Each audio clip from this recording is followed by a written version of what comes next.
말씀을 감사하시기 바랍니다.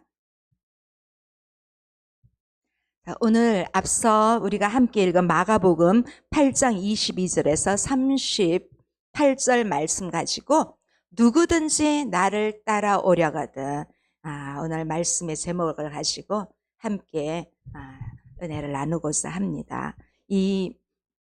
오늘 말씀 안에 보면 벳세다 맹인 치유 이야기가 나옵니다. 이 마가복음 9서 안에서 벳세다 맹인 치료 이야기는 정말 중요한 역할을 합니다. 이 벳세다 맹인 치유 사건은요, 예수님의 전반기 갈릴리 사역의 어떤 종결이에요. 1막의 종결이에요. 동시에 이제 예수님은 예루살렘을 향해서 나아가시는 예수님의 후반기 사역 제2막을 시작을 나타내고 있습니다. 자, 사람들이 맹인한 사람을 데리고 옵니다. 우리 다시 한번 22절 보시겠습니다. 시작. 벳세다의 이름에 사람들이 맹인한 사람을 데리고 예수께 나와 손대시기를 구하거늘. 자, 사람들이 맹인한 사람을 데리고 왔어요. 이 문맥을 봤을 때 이 맹인 앞을 못 보는 본인이 낫고자 하는 강한 마음을 갖고 온 것이 아니라 사람들한테 이끌려 왔습니다. 자기 자신이 정말 너무 답답하니까, 앞을 못 보니까 내가 이 예수님이란 분을 만나면 나을 거야 하고 이런 마음으로 온 것보다는 가족들의 권유, 예수님이 많은 사람들을 고쳤다 하더라, 너도 가서 이 눈뜨게 하자 하면서 끌려서 온 경향이 있는 것 같아요. 그런데 예수님은 치유 사건을 볼 때 자신이 갖고 있는 자신의 믿음을 아주 중요하게 생각하셨습니다. 믿음이 없으시면 고쳐주시지 않았습니다. 그래서 이 사람들에 의해서 끌려온 이 사람은 아직까지 준비가 되어 있지 않기 때문에 예수님은 그가 준비될 때까지 기다려주면서 이 사람을 치유했습니다. 여러분, 맹인, 시각장애인은 어떤 사람이에요? 앞을 보지 못하는 사람이잖아요. 맹인은 보지 못해요. 그런데 오늘 예수님과 함께 이렇게 간 그 제자들도 아직까지 예수님의 많은 표적과 기적을 보았지만은 제자들 중에도 아직까지 이렇게 믿지 못했습니다. 그래서 또 여기 이 벳세다 사람, 맹인이 살고 있는 지역이 벳세다인데 예수님의 제자 중에도요, 벳세다 출신들이 많아요. 그래서 이 보지 못함과 벳세다 출신, 이 맹인과 제자들의 어떤 공통 분모가 있어요. 벳세다 지역 한번 볼까요? 여러분, 맨 위에 벳세다 지역 보이십니까? 벳세다가 갈릴리랑 가까이 있어요. 자, 이 벳세다 출신들, 제자들도 많이 있고 오늘 예수님을 만나러 온 사람도 벳세다 출신입니다. 자, 그런데 오늘 본문에서 예수님이 이 사람을 어떻게 고치십니까? 자, 23절 24절 크게 다시 한번 읽으시겠습니다. 시작. 예수께서 맹인의 손을 붙잡으시고 마을 밖으로 데리고 나가사 눈에 침을 뱉으시며 그에게 안수하시고 무엇이 보이느냐 물으시니 쳐다보며 이르시되 사람들이 보이나이다. 나무 같은 것들이 걸어가는 것을 보나이다 하거늘. 자, 먼저 예수님은 이 사람의 손을 잡고 마을 밖으로 나가십니다. 왜 그랬을까 한번 생각해 봤어요. 거기에는 이 사람이 눈을 뜰까 못 뜰까 궁금해하는 사람들이 엄청 많아요. 혹시 이 사람이 자기 자신은 예수님을 아직 확신하고 온 것도 아니고 사람들이 이 사람을 조금 혹시라도 놀림감이 될까봐 저 보지 못하는 사람이야 하고 이럴까봐 아무래도 예수님이 이 사람을 아무도 안 보이는 그런 곳에 데리고 가신 것 같아요. 이 사람은 지금까지 보지 못하니까 얼마나 답답하겠어요. 근데 그때 누군가가 따뜻한 손이 자기를 잡습니다. 그때부터 따뜻함을 느낍니다. 자, 그리고 사람들의 이야기를 들으면서 진짜 이분이 예수님이시구나. 그러한 따뜻한 마음을 느꼈을 거예요. 이 사람은 예수님께서 손을 잡아주신 따뜻한 감촉을 느끼면서 이제 어디 조용한 곳으로 갑니다. 바로 예수님은 거기서 침을 뱉어서 이 사람을 치유하십니다. 안수하십니다. 눈에다 대고. 자, 이 사람의 눈에 다 침을 뱉어서 이렇게 기도하시는 것을 보고 우리가 생각하기에는 위생적인 차원에서 조금 더럽다고 생각할 수도 있지만 우리 그 앞에 에바다 알죠? 에바다도 예수님이 침을 뱉어서 기도를 해주셨어요. 그런데 그 당시 사람들은 이 사람들의 침에 그 약효가 있다고 믿었어요. 우리도 예전에 보면 어디 아프면 어른들은 약이 없을 땐 침 뱉어가지고 이렇게 했던 기억이 있습니다. 네. 침 뱉어가지고. 네. 근데 이 유대에도 이 침에는 약효가 있다고 그렇게 믿었습니다. 그래서 예수님은 많은 유대 사람들이 상식으로 생각하는 그 모습으로 아직까지 믿음이 없는 사람, 이 맹인에게 그렇게 안수를 하였습니다. 그러고 난 뒤에 예수님은 이 사람에게 뭐가 보이느냐 하고 물었습니다. 그때 이 사람이 뭐라고 합니까? 뭔가 사람들이 보이기는 하지만 나무 같아 보입니다. 이렇게 대답을 해요. 예수님은 다른 치유 사건과 달리 이 맹인을 한 번에 치유하게 하지 않았습니다. 2번에 걸쳐서 치유를 하십니다. 이 사람이 처음에는 안 믿는 상태로 예수님께 나왔을지라도 이제 이 사람은 예수님이 손을 만져주는 그 순간 예수님을 향해서 점점 마음이 변해가고 있어요. 자, 이 맹인은 1차 치유를 통해서 어느 정도는 시력을 회복했으나 아직까지 완전히 보이지는 않았습니다. 이러한 맹인 치유 사건의 묘사를 보면 앞서 말씀드렸던 것처럼 제자들의 영적인 상태를 볼 수도 있습니다. 그래서 이 마가는 적절하게 이 맹인 치유 사건을 앞에다 두고 바로 뒤에 가이사랴 빌립보 지역에 예수님께서 제자들을 데리고 가면서 세상 사람들이 나를 누구라 하더냐 제자들에게 물었는데 베드로가 번쩍 초스피드로 대답을 했어요. 그런데 이제 여기서 우리가 또 맹인의 대답에서 아주 중요한 것을 하나 느낍니다. 예수님은 맹인에게 한번 기도해 주신 다음에 무엇이 보이느냐고 물었을 때 이 사람은요 정직하게 대답을 했어요.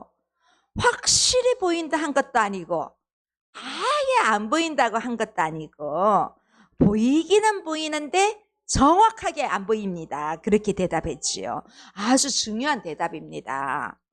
이 사람이 예수님 앞에 나온 것이 예수님을 확실히 믿고 내가 예수님을 만난다면 내 눈이 보일 거야. 반드시 보여. 이런 확신을 갖고 나온 것이 아니었습니다. 자발적으로 나온 것이 아니었죠. 그런데 예수님은요. 이 사람의 손을 잡아주자 이 사람은 점차적으로 처음에는 예수님을 확실히 믿고 온 게 아니라 긴가민가 반반 이렇게 왔지만 예수님이 그의 손을 잡고 따로 한적한 곳에 가서 1차 안수를 해주셨을 때 이미 이 예수님은 바로 구세주라는 것을 믿었던 것입니다. 그래서 이제 맹인은 예수님을 통하여 2차 치유를 경험하게 됩니다. 25, 26절 읽겠습니다. 시작. 이에 그 눈에 다시 안수하시며 그가 주목하여 보더니 나아서 모든 것을 밝히 보는지라. 예수께서 그 사람을 집으로 보내시며 이르시되 마을에는 들어가지 말라 하시니라. 이제 첫 번째 기도를 통해서 나무 같은 것이 걸어가는 것을 본다고 하니 예수님은 다시 한번 눈에 안수를 했습니다. 이제 그가 주목하여 뚫어지게 바라본 거예요. 주목하여 보더니 이제 완전히 보였습니다. 예수님은 맹인에게 비인격적이고 대충 하시는 것이 아니라 이 사람의 관계를 가지고 좋게 이 사람이 믿어지도록 자, 단계적으로 그렇게 치유를 하십니다. 물론 예수님은 이 사람을 만지지 않고도 치유할 수 있습니다. 이 맹인을 데리고 온 사람들만 와서 우리 동네 베세다에 이런 맹인이 있습니다. 예수님 기도해 주십시오. 이렇게 하면 그냥 나을 수도 있습니다. 그렇지만 이 사람을 데리고 와서 1차, 2차를 통해서 치유하는 것을 우리가 볼 수 있습니다. 자, 이 사람을 얼마나 인격적으로 대우했는지 모릅니다. 자, 만약에 이 사람이 첫 번째 예수님이 물었을 때 뭐가 보이냐고 했을 때 나무 같은 게 보입니다. 그런데 확실하게 보이지 않아요. 좀 이렇게 대답했다면 어떻게 되었을까요? 제대로 고칠 줄 모르시네요. 어떻게 이렇게 희미하게 보이게 하십니까? 또 아니면 선생님, 저 요 정도라도 이렇게 보이게 하시니 감사합니다 하고 돌아갔다면 어떻게 되었을까요? 여러분 한번 생각해 보십시오. 1차 안수를 통해서 그가 반은 믿고 반은 안 믿고 그렇게 했다면 어떻게 되었습니까? 그냥 갔다면 완전한 치유는 어려웠을 것입니다. 오늘 우리도 마찬가지입니다. 우리에게 어려운 일이 올 수 있습니다. 그런데 우리가 조금 실망할 수는 있습니다. 그런데 조금 실망하고 다시 돌이켜서 내가 믿는 예수님은 나와 함께 하시오. 끝까지 믿는다면, 포기하지 않는다면 이 시각장애인이 처음에는 흐릿하게 보였지만 다시 한번 함께 하심으로써 완전한 치유를 얻었습니다. 우리도 마찬가지입니다. 우리에게 예수님 어쩌면 저를 이렇게 해주십니까 하고 실망해버린다면 그 실망이 끝까지 가는 겁니다. 그런데 그 실망에서 다시 한번 나는 예수님을 믿습니다.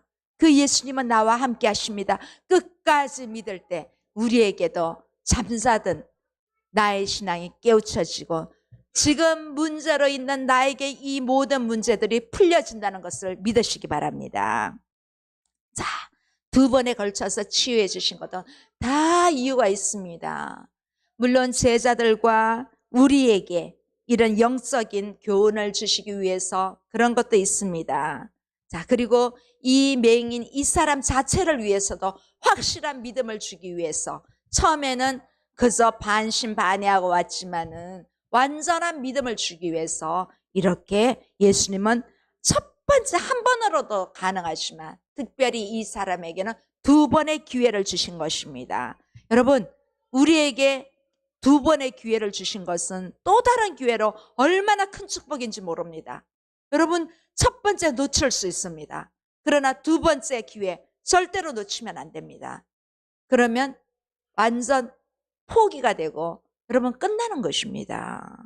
자, 그런 다음에 이 사건이 있은 다음에 베드로 이야기가 나옵니다. 예수님에 대한 믿음을 고백하는 사건이 나옵니다. 이제부터는 마가복음의 1막이 끝납니다. 2막이 시작됩니다. 예루살렘을 향해 떠나는 예수님과 제자들의 여행 이야기가 시작됩니다. 그러면서 예수님은 진정으로 예수님을 따르는 제자의 삶이 어떠해야 함을 가르쳐주고 있습니다. 이제 예루살렘으로 가시기 전에 예수님은 제자들과 따로 특별한 시간을 보내면서 예수님의 제자들을 데리고 가이사랴 빌립보 지역으로 갔습니다. 갈릴리 북쪽에 위치한 산악 지역이에요. 자, 우리 27절 한번 다시 볼까요? 시작. 예수와 제자들이 빌립보 가이사랴 여러 마을로 나아가실새 길에서 제자들에게 물어 이르시되 사람들이 나를 누구라 하느냐? 자, 이렇게 묻습니다. 사람이 나를 누구라 하느냐고 물어요. 자, 여기 보면 빌립보 가이사랴 지역이 나옵니다. 여러분 보이십니까?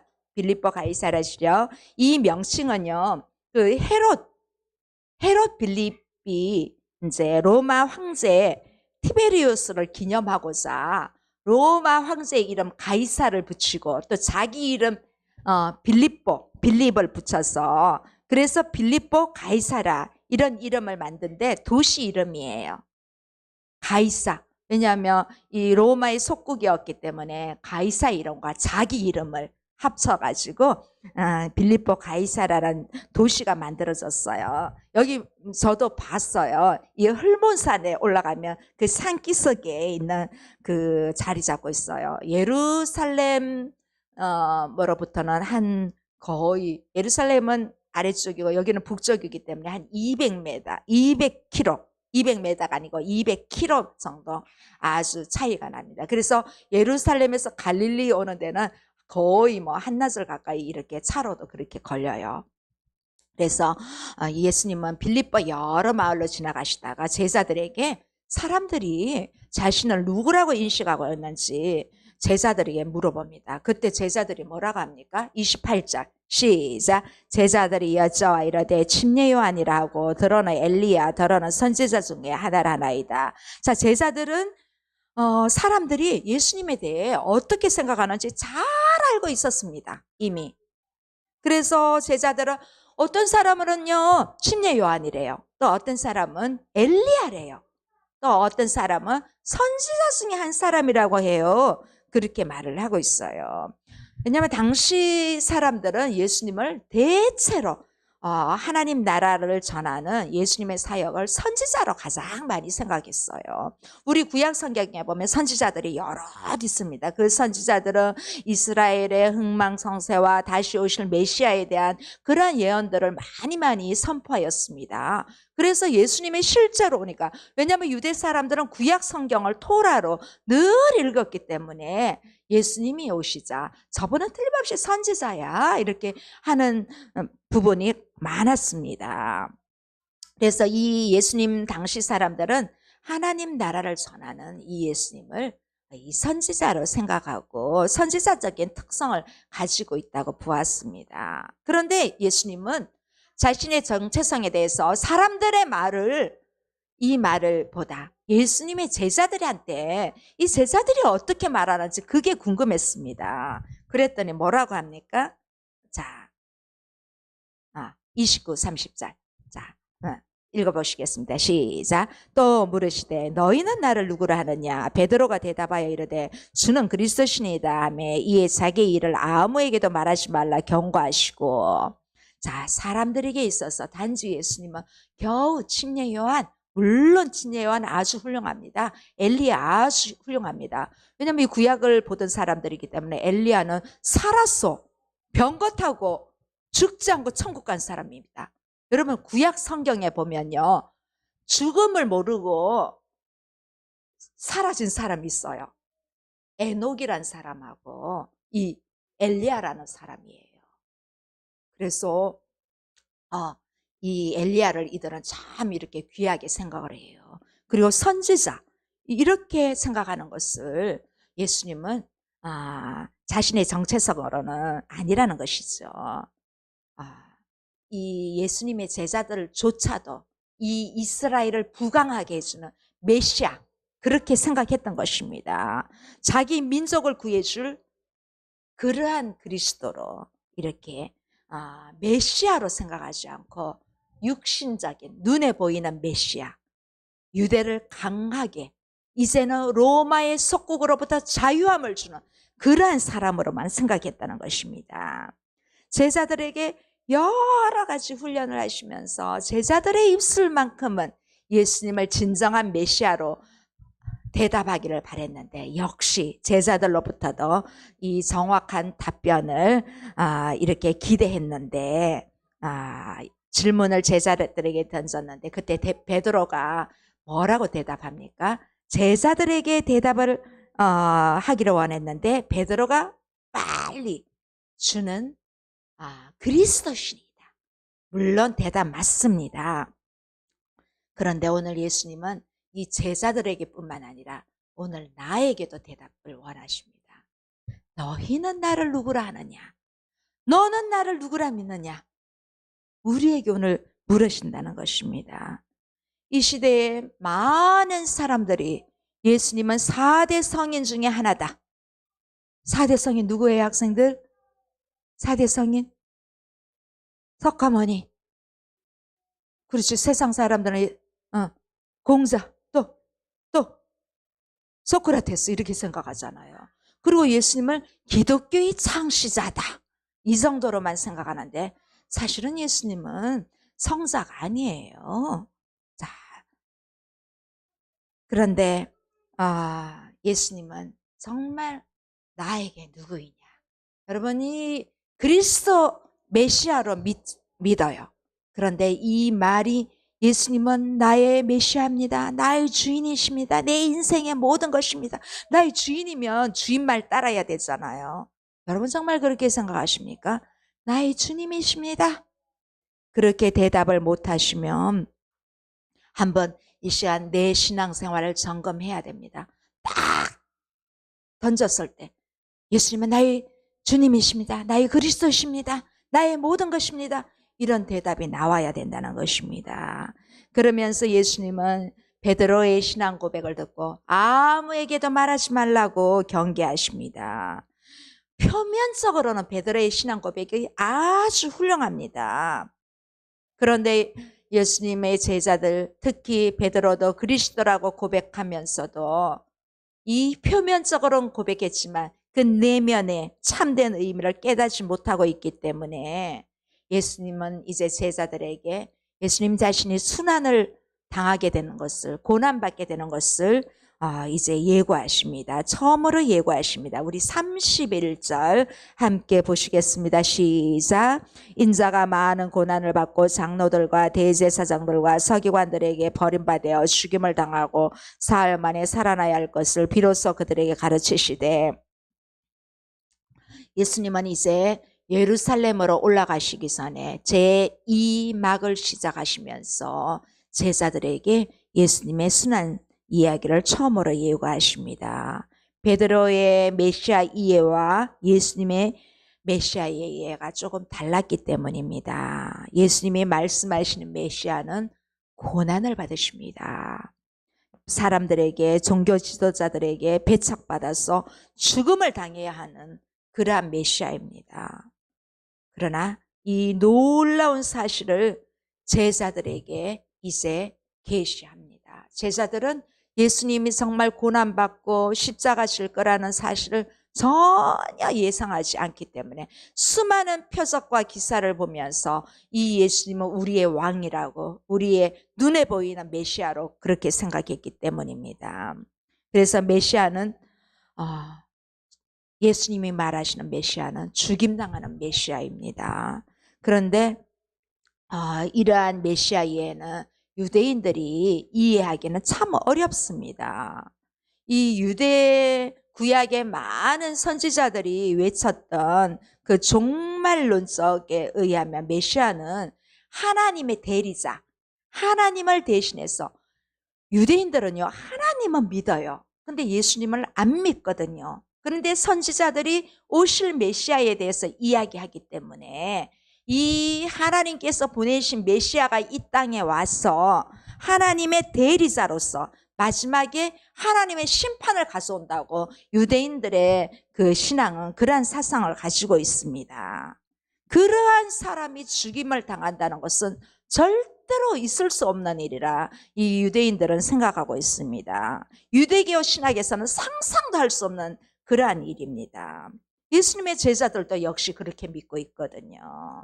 예수님의 메시아직에 대한 예고가 제자들에게는 얼마나 충격적이었는지 모릅니다. 그래서 베드로의 반응 속에서도 알 수가 있습니다. 베드로가 어떤 반응을 보입니까? 32, 33절 다시 읽어보시겠습니다. 시작. 덜어내놓고 이 말씀을 하시니 베드로가 예수를 붙들고 항변하며 예수께서 돌이키사 제자들을 보시며 베드로를 꾸짖어 이르시되 사탄아 내 뒤로 물러가라. 내가 하나님의 일을 생각하지 아니하고 도리어 사람의 일을 생각하시는도다 하고. 자, 예수님은 베드로에게만 조용히 얘기하는 것이 아니라 제자들이 다 듣도록 말씀하십니다. 베드로는 예수님의 말씀을 듣고 예수님을 붙들고 뭘 한다? 항변한다. 이 항변한다는 말은요, 그 뒤에 예수님이 베드로에게 뭐라고 합니까? 베드로에게 꾸짖어 이르시되, 이 항변하단 말하고 꾸짖다는 말은 같은 말이에요. 자, 이 말은 베드로가 예수님의 팔을 붙들고 거칠고 옆으로 이끌고 와가지고 막 야단치면서 화를 내는 모습이 이게 바로 항변하는 거예요. 자, 왜 그럴까요? 메시아가 죽는다고 하니까 베드로는 납득이 안 되는 거예요. 납득할 수가 없는 거예요. 어떻게 구원자가 죽어? 메시아가 죽어? 예수님은 제자들에게 본인이 고난을 받고 많은 종교 지도자들에 의해서 죽음을 당한다니까 도대체 어떻게 우리의 메시아가 죽을 수 있냐? 그래서 항변한다. 예수를 막 꾸짖습니다. 이 유대 문화에서는요, 제자가 스승을 꾸짖는다는 건 있을 수 없는 일이에요. 예, 지금도 아직까지는 좀, 그런데 여러분 학생 시절보다 우리 때 더 했고 우리 위 때가 더 했어요. 어떻게 선생님한테 대꾸를 해요? 이 항변하다 꾸짖다는 대꾸 정도가 아닙니다. 그보다 더 위입니다. 요즘 학교에 선생님한테 대꾸합니까? 여러분 합니까? 그런 친구들 아마 있을 거예요. 있으니까 학교에도 사건들이 일어났어. 그런데 이 유대 문화에서는 상상도 할 수 없는 일을 이 베드로가 스승인 예수님께 그렇게 항변하고 꾸짖고 있습니다. 왜냐하면 예수님의 이 순한 얘기를 들으면서 베드로는 실망했지요.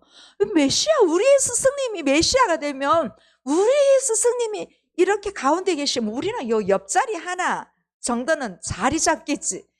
예수님의 제자들은 다 그렇게 생각하고 있어요. 실제로 예수님의 제자 중에 제자의 어머니가 찾아왔어. 스승, 예수님이 중앙에 이렇게 왕자로 계시면 우리 두 아들 우이정, 영이정, 좌이정 다 하나 좀 되게 해주십시오. 이렇게 부탁을 했거든요. 그래서 예수님의 제자들이 막 화를 내고 있었어요. 왜냐하면 자기네들도 다 속으로 그렇게 생각하고 있는데 부모님 데리고 와가지고 그러니까 화낸 이야기가 실제로 성경에 있어요. 자, 이제 예수님은 베드로를 역으로 꾸짖으시면서 베드로의 반응에 예수님은 베드로를 사탄이라고까지 합니다. 왜냐하면 베드로가 지금 하나님의 일을 생각하지 않고 사람의 일을 생각하기 때문에 예수님은 오히려 꾸짖었습니다. 여러분, 여기 문맥으로 봤을 때 하나님의 일이란 예수님이 순환을 당하고 십자가에 지는 것과 연결되어 있습니다. 근데 사람의 일이란 예수님이 계시해 주시는 그러한 그리스도에 대한 이해가 아니라 예수님을 인간적인 많은 표적과 기사를 보여주시는 그러한 인간적인 관점에서 이해하고 있습니다. 인간적인 왕으로 기대하고 있기 때문에 다르다는 것입니다. 그래서 이 생각은 바로 사탄의 생각이라고 예수님이 베드로를 향하여 뭐라고 했습니까? 사탄아 물러가라, 그렇게 했습니다. 여러분들도 여러분 속에 나쁜 생각이 오고 그럴 때는 이렇게 사탄아 물러가라고 여러분 스스로 외치십시오. 가만히 두면 그게 사람의 일이 되어서 여러분 그대로 넘어갑니다. 그러면 결국 베드로가 예수님을 다굴기 전에 3번 부인합니다. 여러분, 예수님 모른다고 합니다. 그럴 때마다 여러분 사탄아 물러가라 하십시오. 자, 이제 혹시 우리도 베드로처럼 하나님의 일이 내 생각과 다르게 갈 때 특별히 여러분 예수님께서 베드로에게, 수제자 베드로에게 사탄아 물러가라 했던 것처럼 나에게 사탄이 또 틈타구나 그렇게 생각하고 여러분을 돌아보시기 바랍니다. 하나님 왜 내게 이렇게까지 하십니까? 그러지 마시고 그렇게 하실 수도 있습니다. 하나님, 그럼에도 불구하고 저를 도와주십시오 하고 이렇게 내가 원하는 대로 해주지 않는다고 원망하지 마십시오. 자, 우리 삶 속에 그럴 때가 많습니다. 그럴 때마다 여러분 승리하시기 바랍니다. 우리가 하나님을 원망하고 불평하지 마십시오. 하더라도 금방 깨우치십시오.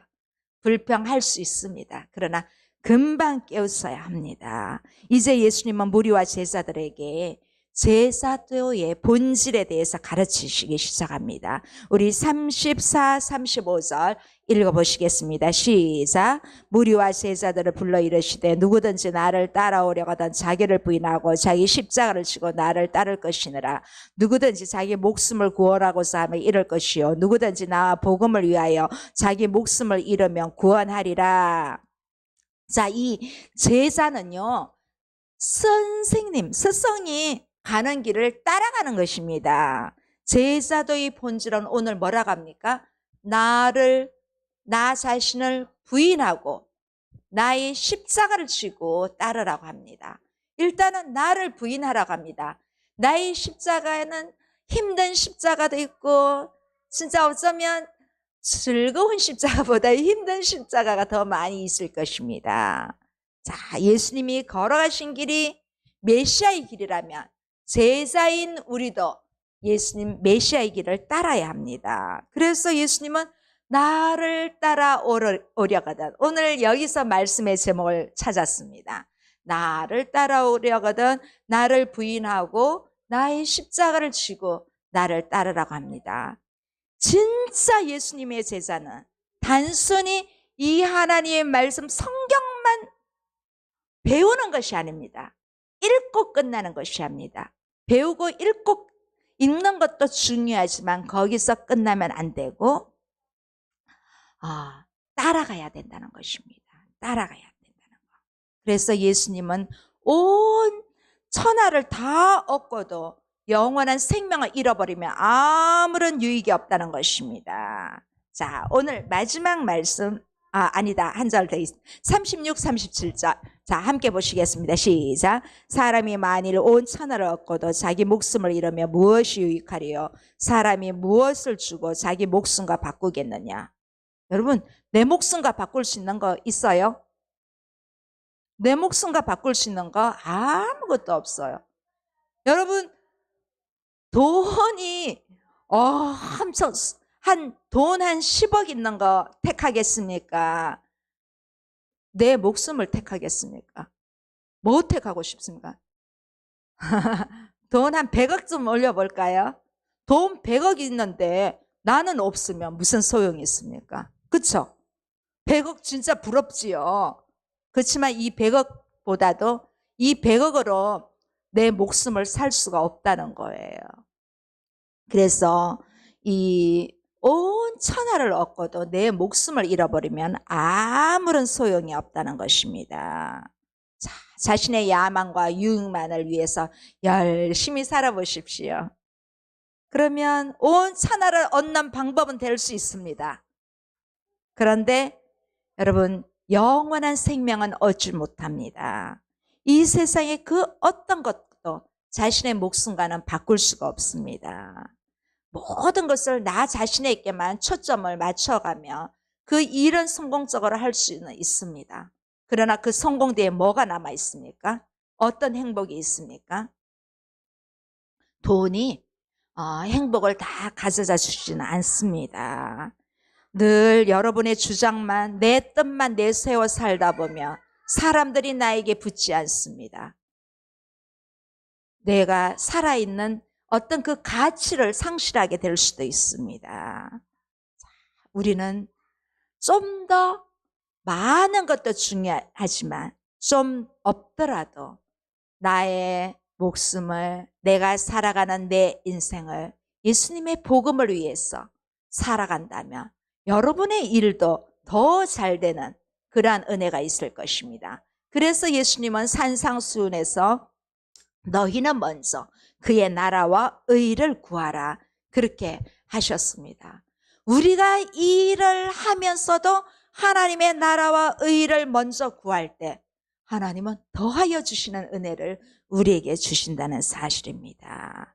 오늘 마지막 말씀이십니다. 예수님은 이 세상을 음란하고 죄 많은 세대라고 하십니다. 우리 크게 읽어보시겠습니다. 시작.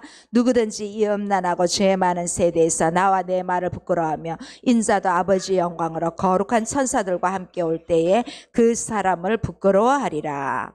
자, 음란하고 죄 많은 이 세대라고 합니다.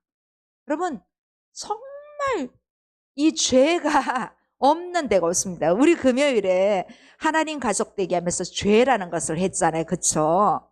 우리 안에는 늘 죄성이 있습니다. 이 음란하고 죄 많은 세대란 하나님을 떠나 있는 우리 지금 이 인간 사회를 말합니다. 또 이 음란하고 죄 많은 세대란 우리가 종말을 살아가고 있는, 우리가 살고 있는 지금 이 세대를 말합니다. 또 조금 더 깊게 가면 이 말은 예수님을 믿지 않는 사람들에게 이렇게 말하고 있지만 그보다 더 믿는, 예수님을 믿는 우리에게 하고 있는 말씀입니다. 하나님의 백성들이 마땅히 하나님을 영화롭게 하고 살아야 함에도 불구하고 하나님을 떠나 육신적인 생활에 더 빠져 있다는 것입니다. 여러분 자신을 돌아보십시오. 나의 한 발은 주일날은 교회에 발을 담겨요. 이제 월화수목금토 세상을 향해 갑니다. 그러면 내 발이 하나님 앞에 담겨있던 이 두 발이 한 발씩 한 발씩 빠져나옵니다. 여러분 안 그렇습니까? 여러분 돌아보십시오. 늘 나의 발이 하나님을 향하여 담겨져 있기를 바랍니다. 우리는 이 사회생활을 하면서 내가 예수님 믿는 것을 자랑스러워하지 않는 그러한 사람도 있습니다. 그래서 어떤 걸 보면 어떤 사람들이 말하죠. 두 가지 부류. 너도 교회 다니니? 여러분 이 말 들으면 안 됩니다. 너도 교회 다니니? 너도 예수님 믿니? 너 교회 다니구나. 너 예수님 정말 믿네? 이 말을 들어야 합니다. 여러분의 사회생활에서 학교생활 속에서 여러분의 행동을 보고 너도 교회 다니냐? 이 말은 좀 왠지 너 교회 다니는 사람 같지 않아. 이 말로 들리기 쉽습니다. 자, 사람들 앞에서 예수님 믿는 사람임을 창피하는 그런 성도가 있으면 안 됩니다. 숨기려고 하면 안 됩니다. 그리고 말씀에 순종하는 것을 부끄러워하면 안 됩니다. 다른 사람들 앞에서 자신의 성결된 생활을 보이는 것을 원치 않으면 안 됩니다. 나는 예수님 믿는 사람으로서 나의 모습이 드러나야 됩니다. 내 모습 속에서 착한 행실이 드러나야 됩니다. 그래서 어머나 나도 교회 나갈게. 우리 호림이와 우리 창냥이를 보고 예진이가 나도 교회 갈게. 한 건 했습니다. 그렇게 돼야 됩니다. 좋은 현상입니다. 나 때문에 야 너 같으면 나 교회 안 가. 이러면 안 됩니다. 우리가 예수님의 이름을 부인하며 결국 예수님도 하나님 아버지 앞에서 나를 부인한다는 것입니다. 모든 결론은 예수님이 아버지의 영광으로 거룩한 천사들과 함께 올 때 심판하신다는 것입니다. 나의 행동에 항상 저울추가 예수님의 마음에 합할 수 있도록 우리가 해야 됩니다. 우리는 예수님의 제자입니다. 제자는 예수님보다 앞서가면 안 됩니다. 우리는 예수님의 가신 길을 따라가는 것입니다. 나는 제자예요. 제자. 나는 스승이 아닙니다. 우리는 스승 대신 예수님을 본받아서 우리가 하나님의 일을 생각하면서 예수님을 따라가는 그러한 우리 한 주간의 생활이 될 수 있도록 여러분 누구든지 나를 따라오려거든 나를 부인하고 나의 십자가를 지고 오라고 예수님은 그렇게 오늘 나에게 말씀하십니다. 할렐루야. 기도하시겠습니다. 좋으신 하나님 아버지 감사합니다. 오늘도 우리에게 많은 무거운 죄짐들이 있습니다. 이 짐들을 주님 앞에 내려놓습니다. 예수님은 제자들에게 수없이 많은 것을 메시아로 보여주셨지만 예수님의 제자들은 겉으로 보이는 그런 육신의 메시아만 생각했습니다. 우리 역시 장차 우리가 우리에게 주실 그 영광보다는 이 세상에서 잘 먹고 잘 살고 그러한 것에 우리의 눈이 가 있지는 않습니까? 이 시간 다시 한번 예수님을 따라가는 참된 제자로서 나아가기를 원합니다. 하나님, 그러한 참된 제자가 될 수 있도록 나를 부인하고 나의 십자가가 조금 무겁더라도 잘 지고 스승이신 예수님을 따라갈 수 있도록 은혜를 베풀어 주시옵소서. 감사하며 우리 주 예수 그리스도의 이름으로 기도드립니다. 아멘. 우리 함께 가정의 찬양 사철의 봄바람 불어있고